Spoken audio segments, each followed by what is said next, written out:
Assalamu alaikum wa rahmatullahi wa barakatuh. Paix sur ceux qui suivent la guidée. Paix et bénédiction sur le prophète sallallahu alayhi wa sallam, sur ses compagnons, ses amis, sa famille, ainsi que sur tous ceux qui le suivront de bonne foi jusqu'au jour du jugement. Donc je suis obligé de transgresser mon engagement de ne plus faire d'audio. Je l'avais dit dans le dernier audio que, sauf raison exceptionnelle, je ne ferai plus d'audio. Je juge que nous sommes dans une situation exceptionnelle, donc je me permets d'intervenir parce que peut-être, ça peut être utile pour vous, vos proches, pour toute personne qui tombe sur cette, entre guillemets, analyse. Bon, on va essayer d'être court et précis. Euh, comment dire? Moi, je ne vais pas répéter les choses qu'on a déjà entendues. Je vais juste dire les choses sans émotion, de manière la plus pragmatique possible. Parce que sinon, c'est pas intéressant, c'est des lieux communs et c'est pas le but. Comme vous le savez, je ne vous apprends rien.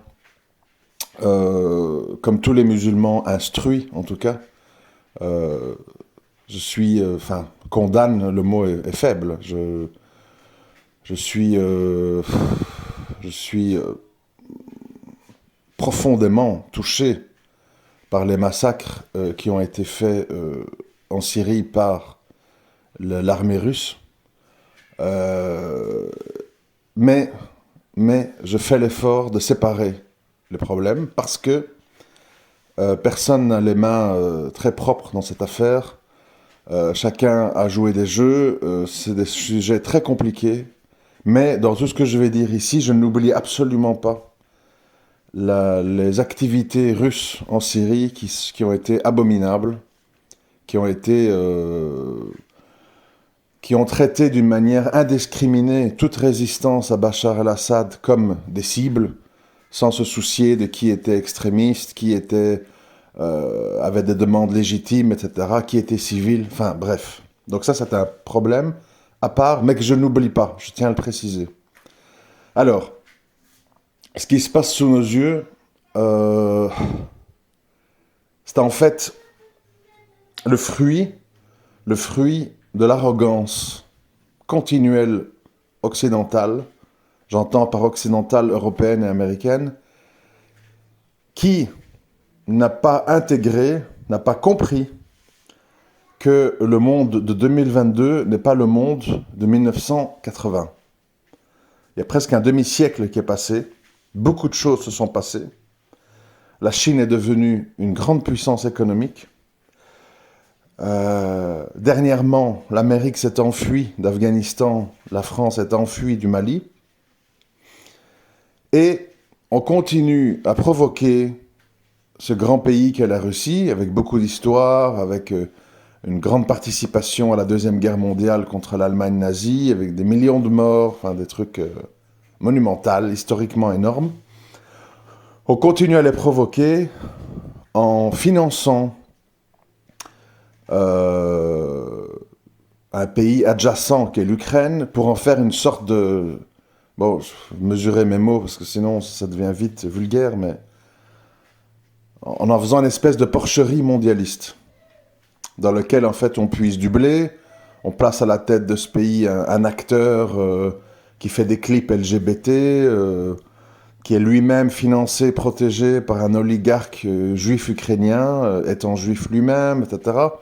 Enfin, une sorte de méli-mélo. Bien évidemment, tous les soldats mondialistes sont au garde à vous. Jacques Attali, Bernard-Henri Lévy, etc., etc. Rien de nouveau sous le soleil.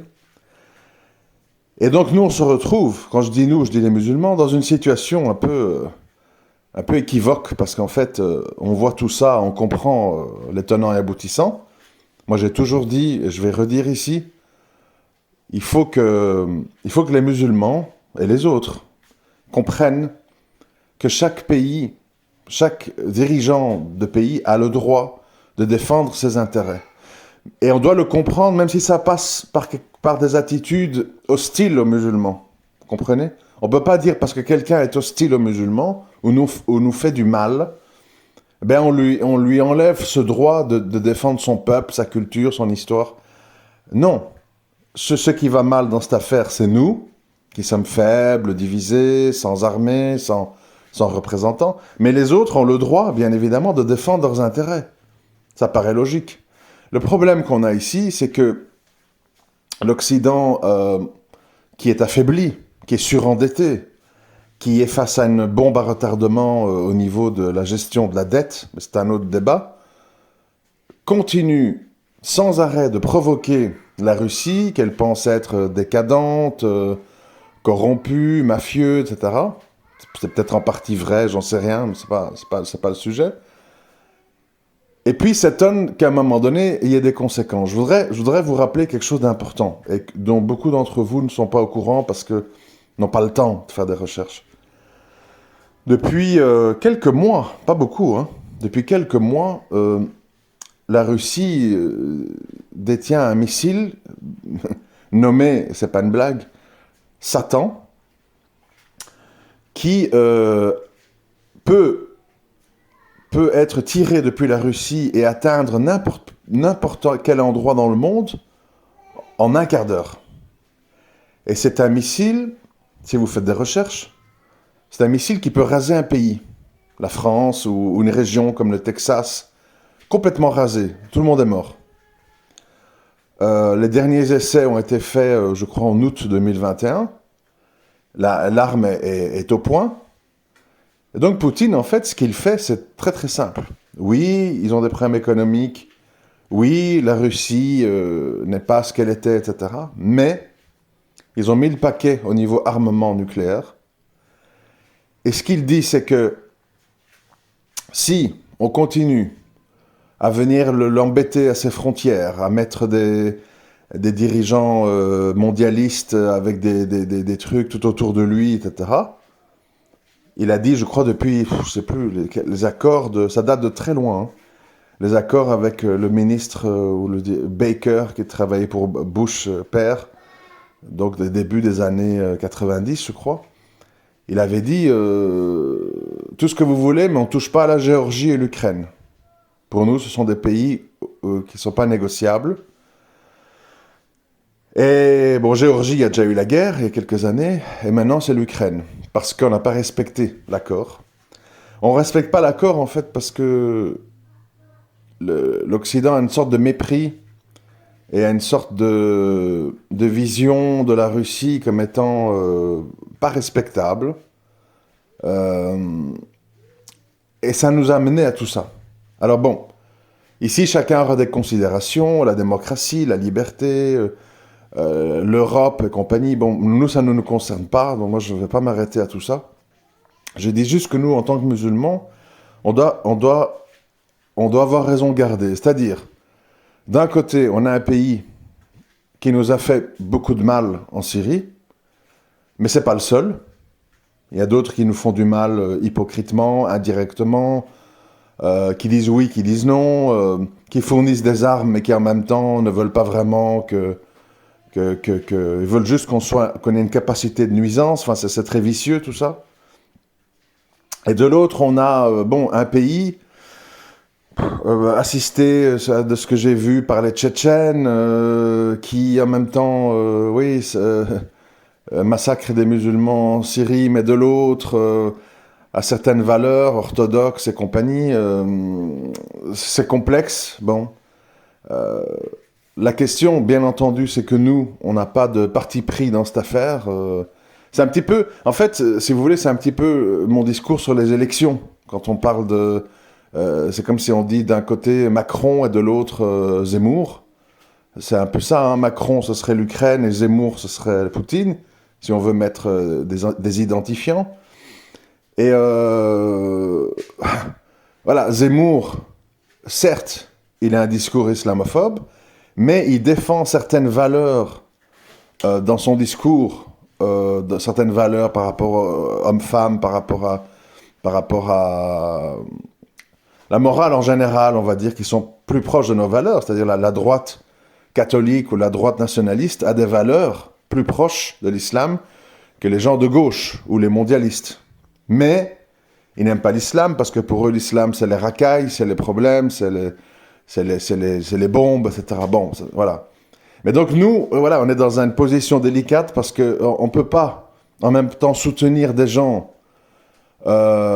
qui nous combattent indirectement mais qui ne partagent pas nos valeurs, au détriment de gens qui nous combattent plus directement mais qui partagent nos valeurs, ou bon nombre de nos valeurs. Donc, au final, nous devons rester neutres face à tout ça et simplement souhaiter que tous ceux qui veulent du mal aux musulmans, eh bien, se s'entre-déchirent entre eux, hein, et nous, on ne se laisse pas embarquer par les discours complotistes ou simplificateurs de Russian TV ou de toute la propagande complotiste pro-Poutine, ni par la propagande mondialiste dégénérée et décadente de l'autre côté. Donc ça y est, pour plusieurs raisons de chaque côté, nous ne sommes pas partie prenante de tout ça. Après arrivera ce qu'Allah il a décrété. C'est peut-être, et même sûrement, je voudrais quand même faire une petite parenthèse ici. Pour ceux qui connaissent les travaux du Cheikh Jarrah en Palestine, qui est donc un expert dans les nombres dans le Coran, etc. Moi, je ne sais pas quoi en penser parce que je l'ai vu un documentaire, mais je n'ai pas plus de compétences que ça pour comprendre. Je partagerai une vidéo en dessous ici, vous irez faire votre idée vous-même. Mais il affirme depuis maintenant plus de 20 ans que le Coran, quand on comprend le système numérologique du Coran, que 2022 est une date pivot, grave, qui aura de grands changements dans cette année-là. Et on cite même, bon, c'est très proche, donc on sera vite fixé, on cite même la date du 5 mars comme étant une date décisive, comme le début de quelque chose de grave, tel que le lancement d'un missile ou quelque chose comme ça. Mais je préfère vous renvoyer vers les vidéos parce que je ne peux pas expliquer quelque chose dont je n'ai pas tous les tenants et aboutissants. Mais je veux dire, sachez qu'il y a des musulmans depuis 20 ans en fait, qui s'attendent à ce que cette année soit terrible. Et avec ce qui se passe là, ben, on est forcé de reconnaître qu'on est engagé parce que je vais vous dire pourquoi c'est terrible. J'ai bien écouté le discours de Poutine avant la guerre ou au début de la guerre et j'ai très très bien compris une chose. Il n'est pas fou. Il n'est pas psychopathe ou je ne sais pas quoi. Il est très décidé. Et je pense vraiment que cette fois-ci, pour plein de raisons, une des raisons majeures, c'est qu'il a la Chine derrière lui, qu'il appuie le soutien et qu'il assurera une survie économique, il va aller au bout. Il va aller au bout et tous les pays qui sont un peu comme des coqs qui chantent sur des tas de fumier, qui s'engagent là-dedans à la légère, on va envoyer 100 tonnes de bouffe, on va envoyer du pétrole, on va envoyer de l'aide, on va envoyer des avions. Ces pays-là doivent faire très très attention. Je pense à la Suède, à la Finlande, à la Belgique et autres, parce qu'ils jouent des jeux dangereux. On ne peut pas à un moment donné récolter les fruits des erreurs stratégiques américaines, des manipulations américaines de Biden, père et fils, qui ont fait toutes sortes d'arrangements mafieux en Ukraine. Enfin, quand on creuse, c'est horrible, c'est la mafia, en fait, c'est tout. Et nous, on ne peut pas commencer à s'engager là-dedans, alors que c'est tout sauf quelque chose de... Enfin, quand je dis nous, là, je parle en tant qu'Européen, parce que je rappelle, avec tous ces missiles Satan, nous sommes tous des cibles. Hein, et si vous faites des simulations, ce que j'ai fait, on parle dans le pire des cas d'un pays comme la France, entièrement de Lille à Marseille, qui est rasé, brûlé, radioactif. Donc on joue avec le feu, on ne respecte pas l'adversaire, on l'humilie, on prend parti, on suit la ligne mondialiste américaine, alors qu'on sait que Biden et son fils sont mêlés à plein de sales histoires là-bas en Ukraine. Et j'espère qu'on n'en payera pas les conséquences. Parce que bon, au-delà des appartenances religieuses, une bombe atomique ne fait pas le tri. Hein, c'est-à-dire c'est le nettoyage complet. Donc, nous ici, pour revenir à nous les musulmans, ben, moi ce que je préconise, pour être dans le concret, c'est revenir aux fondamentaux, ne pas s'agiter, se rapprocher d'Allah, ne pas se laisser embarquer dans des discours qui visent à nous attirer dans des combats qui ne sont pas les nôtres, et bien être attentif, parce que l'utilisation d'une arme nucléaire serait le début d'une grande tragédie mondiale.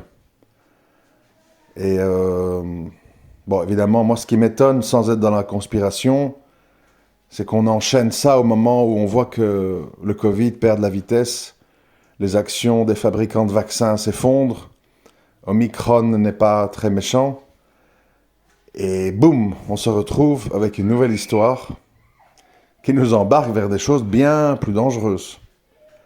Donc on voit que c'est à flux constant, on voit qu'il y a une volonté en fait de bouleversement, et nous on doit avoir raison garder, rester proche d'Allah, observer ce qui se passe, être attentif aux signes, bien étudier les signes de la fin des temps, bien sûr, plus que jamais, bien étudier et bien être clair dans son esprit par rapport au tawhid et tout ce que ça suppose. Mais nous sommes clairement rentrés parce que je pense que ça ne s'arrêtera pas et que ça va durer longtemps et que Poutine ira au bout parce que c'est une question de survie. On est engagé dans des histoires où on ne sait pas trop où on met les pieds et où ça peut se révéler beaucoup plus grave que ce qu'on ne le pense. Beaucoup de gens, en fait, font leur vie en pensant « ouais, l'Ukraine, c'est pas nous, etc. » Ça implique beaucoup de choses parce qu'il y a des pays qui... Poutine, il a dit, tout pays qui va aider en fournissant des armes létales à l'Ukraine sera considéré comme un ennemi. Donc il faut écouter son discours, hein, il est très très clair. Tout sauf dérangé. D'ailleurs, quand tu mets en perspective Macron, Poutine, Biden, tu as très vite compris le niveau. Et je pense, voilà, Allah wa alim, Allah c'est mieux, je pense que nous entrons vraiment dans cette fameuse époque de la fin des temps qui a commencé depuis maintenant 20 ans, hein, avec tout ce qui s'est passé, les guerres, 11 septembre, Afghanistan, Irak, crise économique, l'or qui est passé, comme je l'ai dit dans mon audio économique, dans ma chaîne économique, qui est passé en 20 ans de $250 les 31 grammes à 2000. Donc sur une perspective de 20 ans, c'est pratiquement du x9, x10.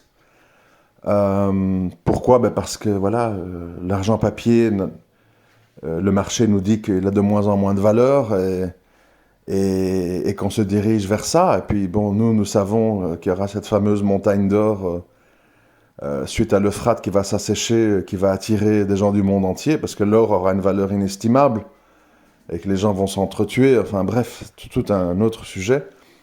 Mais voilà, nous sommes dans cette époque-là, l'époque des grands conflits, des grandes épidémies, des grands bouleversements économiques, des grandes promesses d'ajalesque, métavers, transmondialisme, la science qui va nous soigner de tout, etc. Nous sommes au milieu de tout ça, au milieu de tous ces cyclones. Mais au final, ce qui nous attend tous, c'est la mort et le jour du jugement. Il ne faut pas l'oublier, il ne faut pas se laisser emporter dans des histoires très temporelles, pleines de manipulations et de mensonges, qui au final ne nous concernent pas dans le sens qu'on n'en aura pas les effets, bien sûr, au contraire, mais qui ne nous concernent pas en tant que de devoir prendre parti et défendre une cause plutôt qu'une autre, parce que je vous dis, comme dans la politique, il y a opposition entre les valeurs morales et les valeurs, comment je vais dire... contre les gens qui nous font du mal physiquement. Mais comme on le sait en islam, je vous le rappelle, le shirk et tout ce que ça englobe, parce que le shirk c'est vaste, le shirk est pire que le crime. Donc, il faut différencier les gens qui nous tuent et les gens qui veulent changer nos valeurs pour nous faire adorer autre qu'Allah. C'est pas la même chose, et la gravité n'est peut-être pas là où on croit. La plus grande gravité, en tout cas. Je m'arrête ici afin d'être concis. Partagez cet audio si vous pensez que ça peut aider certaines personnes dans votre entourage à mieux comprendre tout ce qui se passe. Et je reviendrai vers vous si l'actualité, si des choses nouvelles se passent dans l'actualité qui nécessitent un quelconque commentaire, Inch'Allah. Assalamu alaikum wa rahmatullahi wa barakatuh.